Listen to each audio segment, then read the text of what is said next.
예레미야 50장 말씀을 함께 교독하겠습니다.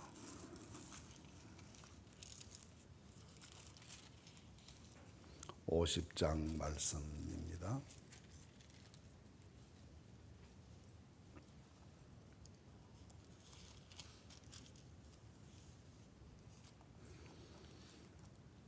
여호와께서 선지자 예레미야에게 바벨론과 갈대아 사람의 땅에 대하여 하신 말씀이라.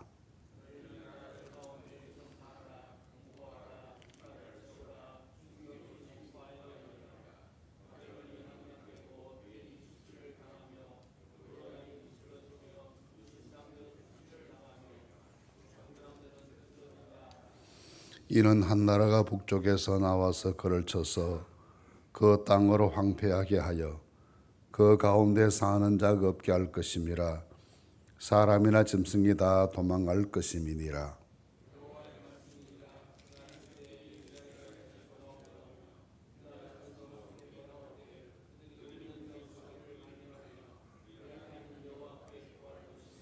그들이 그 얼굴을 시온으로 향하여 그 미를 물으며 말하기를 너희는 오라 잊을 수 없는 영원한 언약으로 여호와와 연합하라 하리라.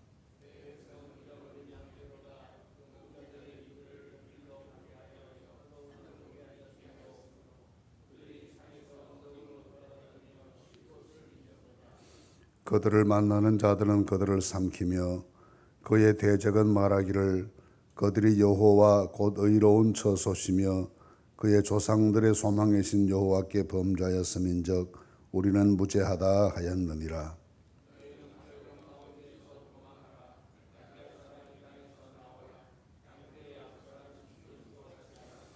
보라, 내가 큰 민족의 무리를 북쪽에서 올라오게 하여 바벨론을 대항하게 하리니 그들이 대열을 버리고 쳐서 정복할 것이라. 그들의 화살은 노련한 용사의 화살 같아서 허공을 치지 아니하리라.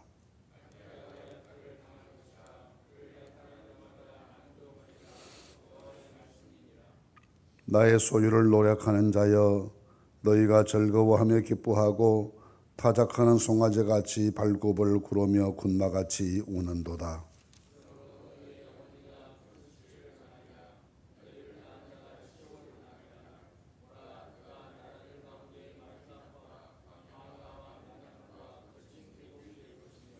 여호와의 진노로 말미암아 주민이 없어 완전히 황무지가 될 것이라. 바벨론을 지나가는 자마다 그 모든 재난에 놀라며 탄식하리로다.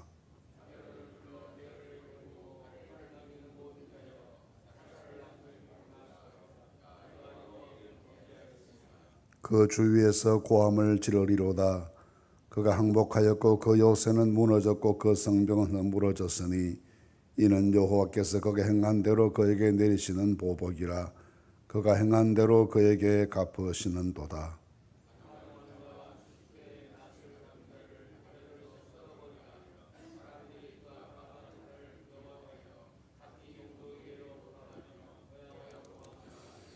이스라엘은 흩어진 양이라 사자들이 그를 따르도다. 처음에는 아수르 왕이 먹었고 다음에는 바벨론의 느부갓네살 왕이 그의 뼈를 꺾도다.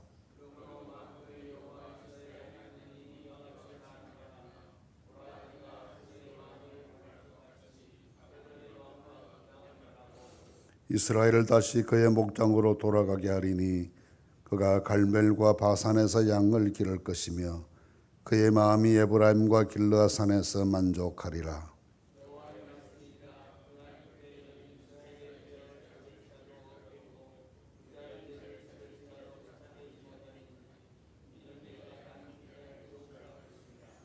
이는 여호와의 말씀이니라. 너희는 올라가서 무라다임의 땅을 치며 그곳의 주민을 쳐서 진멸하되 내가 너희에게 명령한 대로 다하라. 온 세계의 망치가 어찌 그리 꺾여 부서졌는고 바벨론의 찌그리 나라들 가운데의 황무지가 되었는고.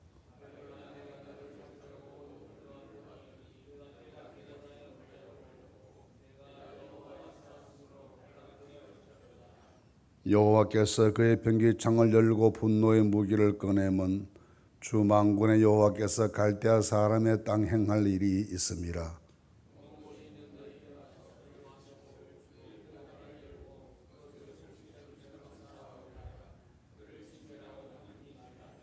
그의 황소를 다 죽이라. 그를 도살하려 내려보내라. 그들에게 화 있도다. 그들의 날 그 벌받는 때가 이르렀음이로다.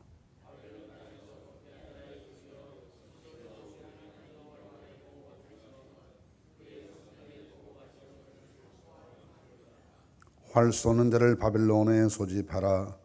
활을 당기는 자여 그 사면으로 진을 쳐서 피하는 자가 없게 하라. 그가 일한 대로 갚고 그가 행한 대로 그에게 갚으라. 그가 이스라엘의 거룩한 자 여호와를 향하여 교만하였습니다.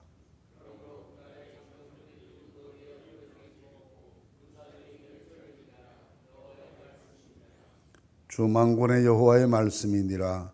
교만한 자여 보라. 내가 너를 대적하나니 너의 날 곧 내가 너를 벌할 때가 이르렀음이라.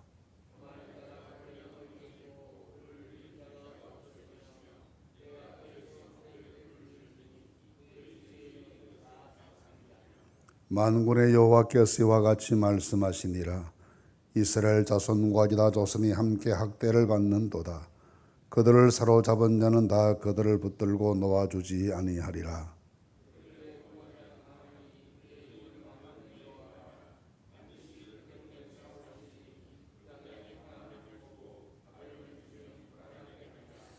여호와의 말씀이니라. 칼이 갈대아인의 위에와 바벨론 주민의 위에와 그 고관들과 지혜로운 자의 위에 떨어지리라.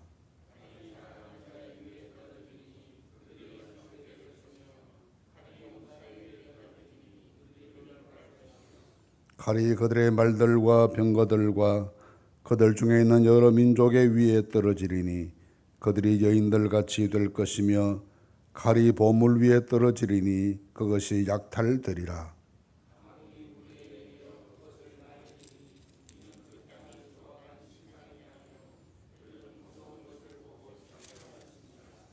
그러므로 사막의 들짐승이 성냥이와 함께 거기에 살겠고 타조도 그 가운데 살 것이요 영원히 주민이 없으며 대대에 살 자가 없으리라.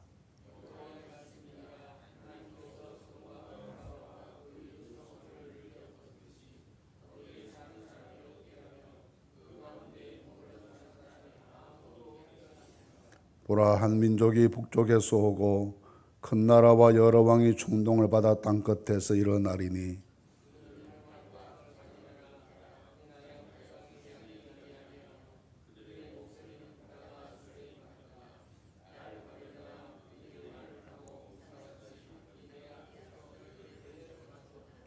바벨론의 왕이 그 소문을 듣고 손이 약하여지며 고통에 사로잡혀 사나는 여인처럼 진통하는도다.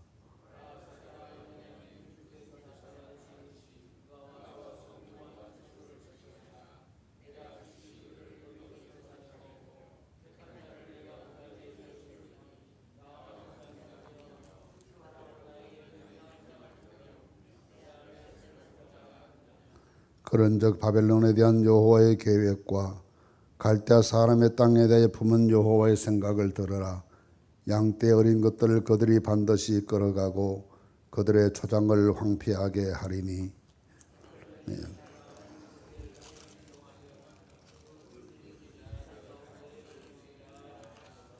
아멘. 오늘 읽은 이 말씀 예레미야 50장 말씀 그리고 다음 장인 51장 말씀까지가 다 바벨론이 멸망할 것에 대한 예언의 말씀입니다. 우리가 바벨론이 몰락해 가는 내용에 대한 말씀은 다니엘서에서 잘 배워서 알고 있습니다. 왕들과 귀족들이 앉아서 함께 잔치를 하고 예루살렘에서 가지고 온 성전 그릇들 술잔 삼아서 희희낙낙할 때 하나님께서 갑자기 바벨론이 몰락하는 환란을 주시고 바벨론이 메대와 페르시아 연합군에게 몰락해서 다시는 일어서지 못했던 역사를 기억합니다. 원래 이 바벨론은 긴 역사를 가지고 있는 나라였습니다. 대철학자들은 BC 20세기 주전 2000년 경부터 이곳에 화려한 문명권이 형성되었다라고 봅니다. 그 문명을 가리켜서 역사에서는 메소포타미아 문명이다 그렇게 불렀습니다.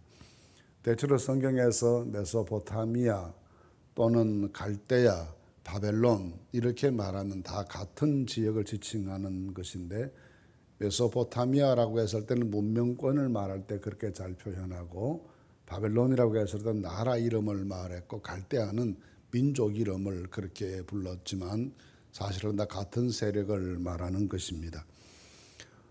흔히 세계의 4대 문명 발생적이 있다고 하는데 그 중에 하나가 메소포타미아 문명이었고, 메소포타미아라는 것은, 메소라는 것은 두 개라는 말이고, 포타미 하면 강이라는 말입니다. 두 개의 강이 함께 만나서 만들어지는 지형, 그것이 메소포타미아인데, 우리가 잘 아는 것처럼 유프라테스와 티그리스 강이 흐르는 그 지역을 말했습니다.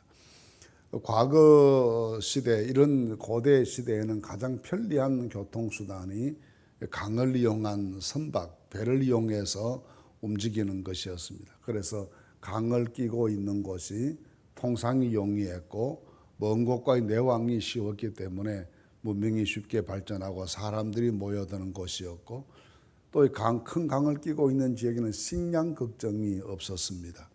그래서 풍부한 식량 생산 때문에 안정된 생활을 할 수가 있었고 국가가 발전할 수 있었습니다. 대체로 다 큰 문명이 발전한 곳이 이런 강을 끼고 있었던 것은 그와 같은 연유였습니다. 교통이 편리하고 먼 나라와의 내왕과 무역이 성행했고, 그리고 주변에 농사가 잘 됐기 때문에 만성적인 식량 문제가 없는 그런 지역들이었습니다. 이 바벨론의 메소포타미아 지방도 그런 지역이었기 때문에 문명이 크게 발전했고, 아브라함이 원래 갈대아 우르 사람이라고 하지 않습니까? 이 우르에는 고대 우르 제국이 형성되어 있어서 이 제국의 발전된 문명 세계 속에 살던 사람인데, 하나님 인도하심을 받고 척박한 땅 가나안에 와서 번성하기 시작했습니다. 이런 바벨론이 앞으로 하나님께서 심판하신다라고 하는 말씀은 이사야서에서도 등장하고 미가서에도 등장하고, 그런가 하면 아모스 선지자의 말씀 가운데서도 이 앞으로 바벨론이 몰락하게 될 것이다라는 예언의 말씀이 구약 성경에 자주 등장하는데, 그 구약 성경의 말씀 가운데에서 바벨론의 몰락에 대한 완결판 예언이 오늘 읽은 이 예레미야 50장 51장 말씀이고, 이 말씀이 이루어지는 역사적인 사건들은 다니엘서에 자세히 기록되어 있어서 이사야서에서 시작한 바벨론에 대한 심판 예고가 예레미야서에 구체화되었고, 그 역사적으로 이루어진 것은 다니엘서에서 이루어진 것을 보면 하나님의 말씀이 이 역사 속에서 얼마나 정확하게 예언된 말씀이 성취되어 가는지를 잘 알 수가 있습니다. 오늘 읽은 이 50장 말씀은 크게 네 가지 단계로 나누어져 있는데, 우선 1절에서 10절 말씀까지는 바벨론이 몰락하고 이스라엘이 영광을 회복한다라고 하는 그런 내용의 말씀인데, 1절에서 10절까지의 말씀입니다. 그래서 1절에서 10절까지 말씀을 보시면 바벨론이 함락하고 바벨론이 수치를 당하고 그 우상들이 다 무너진다라는 것을 1절에서 5절까지 말하고, 6절에서 10절까지는 그런 상황 속에서 하나님께서 이스라엘을 구원해 내신다는 것입니다. 바벨론이 지금까지 여러 나라들의 재앙에 대한 하나님의 예언이 이루어지게 될 때 그 하나님의 예언을 이루는 도구로 사용된 나라였습니다. 우리가 지금까지 애굽에 대한 말씀도 보았고 에돔에 대한 말씀도 보았고, 여러 나라들이 하나님께 범죄한 것 때문에 심판당한다, 그런 내용의 말씀 많이 보았는데, 그 여러 나라들에 대한 하나님의 심판이 이루어지는 과정에 사용된 나라가 바로 바벨론이었습니다. 바벨론의 군사력을 통해서 하나님께서 세상에 정의를 행하시고 심판을 베푸셨기 때문에 유다 왕국도 그렇게 몰락했고 주변 나라들도 그렇게 바벨론에게 다 몰락해 갔습니다. 근데 50장 51장 말씀은 그렇게 심판의 도구로 쓰였던 바벨론의 도리어 하나님의 심판을 받고 망하게 되는데, 그것이 곧 교만함 때문이었고 포악함 때문이었다는 것을 말하고, 그런 교만함과 포악함을 하나님께서 징계하시고 심판하실 때 도리어 이스라엘에게는 회복과 영광이 찾아오게 된다는 점을 말씀하고 있습니다. 그래서 오늘 말씀해 보시면 이렇게 7절에서 10절 말씀까지는 하나님께서 이스라엘 백성들이 많이 범죄한 백성이지만 이런 환난 때에 오히려 그들을 구원해 내셔서 잃어버린 양떼와 같은 그들이 하나님이 인도하심을 받게 된다는 영광스러운 미래를 제시해 주고 있습니다. 그런가 하면 11절 말씀에서부터는 11절 말씀에서 20절 말씀까지는 이 바벨론이 얼마나 황폐하게 망하게 될 것인가 하는 점을 말씀하면서 이스라엘을 하나님께서 용서하시고 그들의 미래에 영광 주실 것을 약속하시는 그런 내용입니다. 그래서 마지막 20절 말씀에 보시면 여호와의 말씀이니라 그날 그때는 이스라엘의 죄악을 찾을지라도 없겠고 유다의 죄를 찾을지라도 찾아내지 못하리니 이는 내가 남긴 자를 용서할 것임이라 했습니다. 이스라엘이 지은 죄 때문에 나라가 망하고 백성들이 흩어지고 온 나라가 고통을 당하게 되었지만 이 마지막 때 하나님께서 그들을 다 용서하셔서 아무리 눈 씻고 찾아보아도 그들의 죄를 발견할 수가 없는 하나님께서 용서해 주시는 그런 은혜를 이 민족에게 허락하신다는 내용이 두 번째 단락에 주시는 말씀입니다. 두 번째 단락 11절에서 20절 말씀까지에는 바벨론의 황폐가 완벽하게 이루어지는 반면에 이스라엘은 하나님의 용서를 받고 그 구원의 하나님께로 돌아오게 된다는 것을 말씀합니다. 21절 말씀에서 28절 말씀까지는 그와 같은 바벨론의 당했던 환난과 심판이 하나님께서 그들에게 보복하시는 것이다라는 점을 말합니다. 이것이 국제사회 속의 세력 다툼의 결과로 이어진 단순한 역사가 아니라 범죄한 특히 하나님 백성들에 대해서 무자비하게 행했던 이 바벨론에 대한 하나님의 보복인 점을 분명히 말씀해 주고 있습니다. 그래서 하나님께서 그들을 치시는 것이기 때문에 누구도 감당할 수 없다는 점을 말씀하는데 28절에 이렇게 말합니다. 바벨론 땅에서 도피한 자의 소리와 시온의 소리 하나님 여호와의 보복하시는 것 그의 성전에 보복하시는 것을 선포하는 소리로다 했습니다. 하나님께서 하나님의 이름을 능멸하고 하나님의 뜻을 거역하고 교만하게 행하면서 우상 숭배에 열심이었던 바벨론에 대해서 하나님께서 보복하시는 말씀이다라고 강조합니다. 그리고 29절에서 46절 말씀까지도 다시 이 바벨론의 몰락에 대한 말씀을 하시는데 이 말씀을 하시면서 북쪽에서부터 내려오는 군대들에 의해서 바벨론이 망한다는 것을 말씀합니다. 이 북쪽이라고 하는 것은 바벨론을 중심으로 해서 북쪽이기보다는 이스라엘을 중심으로 해서 동북쪽에 있는 그런 세력들을 말하는 곳 아수르, 곧 메데와 페르시아의 세력이었습니다. BC 580년대에 바벨론이 강성해서 주변 나라들을 다 점령했고, 그리고 이 페르시아가 이 바벨론을 점령하는 것이 536년경이었기 때문에 그렇게 바벨론의 세월이 길지 못했습니다. 느부갓네살이 죽고 그 다음 세대가 되었을 때 극도로 나라 안에 분열상이 생기더니 이 페르시아 침공을 받고 무너지고 말았습니다. 그러나 이 페르시아 자체도 그렇게 길게 역사를 이어가지는 않습니다. 나중에 BC 330년대에 그리스의 알렉산더가 일어나면서 알렉산더가 다시 페르시아를 무너뜨리고 그 지방의 맹주가 되고 이런 역사가 반복되었습니다.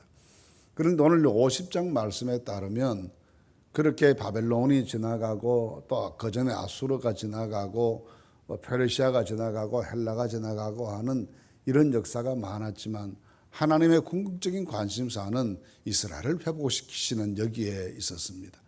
그래서 오늘 말씀에도 보신 바벨론에 대한 심판 한번 말씀하시다가 이스라엘에 대한 회복을 한번 말씀하시다가 또 바벨론의 몰락에 대한 말씀을 하시다가 이스라엘이 영광을 되찾는다는 말씀을 하시다가 항상 역사의 소용돌이 속에서 하나님의 관심이 이스라엘을 어떻게 보호하시고 그들을 살려내시고 그들에게 새로운 영광의 시대를 주시는가 하는 여기에 초점이 있음을 보게 됩니다.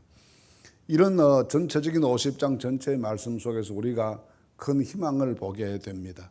세상 역사가 소용돌이치고 혼란을 거듭하고 정권이 바뀌고 이러저러한 사건 사고들이 많이 있겠지만 그 가운데 하나님의 관심이 교회에 집중되어 있고 성도들의 삶에 집중되어 있음을 발견하게 됩니다. 그런 모든 과정들을 통해서 우리를 지키시고 살려내시고 구원해내시고 하나님이 나를 흥망하게 하시는 그 관심사를 하나님께 놓치지 않으시고 늘 붙잡고 계심을 보게 됩니다. 세상은 늘 혼란스럽고 우리 고통과 실망을 주기도 하고 어려움이 가중될 수도 있습니다. 흥하기도 하고 망하기도 하는 일이 반복됩니다. 하나님께서 주님의 나라를 붙잡고 계시고 하나님의 교회를 오른손에 잡으시고 사용하시고 지키실 것이기 때문에 세상 나라들은 멸망당하나 주의 나라 영영 왕성한다는 찬송가의 가사처럼 하나님은 항상 당신의 백성들을 지켜주실 줄로 믿습니다. 우리가 오늘날 이 혼란한 환경 가운데서도 하나님의 교회를 지켜주시는 주의 은혜를 믿고 믿음으로 더욱 담대하실 수 있기를 간절히 바랍니다. 큰 세계적인 역사의 소용돌이 속에서도 작은 이스라엘 민족 한 나라를 하나님 그렇게 관심 가지시고 지키시고 그 역사의 소용돌이 속에서 건져내시고 해방시키시고 하시는 이런 역사를 이루어 가시는 것을 보면서 오늘날도 그런 관심으로 교회를 붙잡으시고 성도들을 지키시는 하나님의 사랑을 확신하고 더욱 믿음 가운데 든든히 서는 온 성도들이 되실 수 있기를 간절히 바랍니다.